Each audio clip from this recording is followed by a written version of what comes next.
नमस्कार साଙ୍ଗମାନେ ଆମ ଜୀବନଟା କେତେ ଆସାନ ହେଇଗଲାଣି। ସବୁ ଜିନିଷ ଅନଲାଇନରେ ଫଟାଫଟ ସେ ଏଥର ଯଦି ପଚା ଦେଇଥିବ ତମ ଉପରକୁ ଫୋପାଡ଼ିବି ଏଥର। ଆଉ ଥର କ'ଣ ମଗେଇବି ଜିନିଷ ଯାହା ଆଣିବ ତମ ଉପରକୁ ଫୋପାଡ଼ି ଦେବି। ଆଉ ସାଙ୍ଗମାନେ ତାପରେ ମୁଁ ରୋଷେଇ ବନେଇଲି। ଆଉ ଏଠି ମୁଁ ଡାଲି ବରା ଏମିତି ବୁଟ ଡାଲିକି ବାଟିକିରି ବରା କରିଛି। ସେତିକି ହନି ମଞ୍ଜାକୁ ବି ବରା କରିଛି। ସବୁ ପ୍ରକାର ବରା ଆଜି ଆମ ଘରେ ଆଭେଲେବୁଲ୍ ଅଛି। ଆସିବ ଯଦି ଖାଇକି ଯିବ ଆଉ କ'ଣ।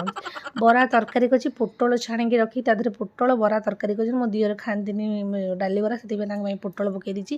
ଆଉ ଗୋଟେ ଦେଖୁନ ଦି ସିଙ୍ଗିଆ ହେଇଯାଇଛି। ସେ ଯେଉଁ ମା ଉପରେ ରାଗିକି କହୁଛନ୍ତି ମା ଗୋଟିଏ ମାନେ କଲର୍ ଏଟା ଆଉ ଗୋଟେ କଲର୍ ସେଟା, ମାନେ କଲର୍ କିଛି ମ୍ୟାଚ୍ ନାହିଁ। ତାପରେ ଶାଶୁକୁ ଆମେ ଚାଲି ଆଇଲୁ ଆମ ଷ୍ଟୋରରୁମ୍। ମୋ ଝିଅ ପୁରା ଆଖି ବୁଲଉଛି ଏମିତି ବ୍ରହ୍ମାଣ୍ଡ ଭଳିଆ ଆଖି ତାର ବୁଲୁଛି। ଆଉ ଶାଶୁ ବୋଉକୁ ଟଣା ଘୋଷରା କରୁଛୁ, ବିଶ୍ୱାସ କର ପାରିଲୁନୁ। ମୁଁ ଥକିଗଲି।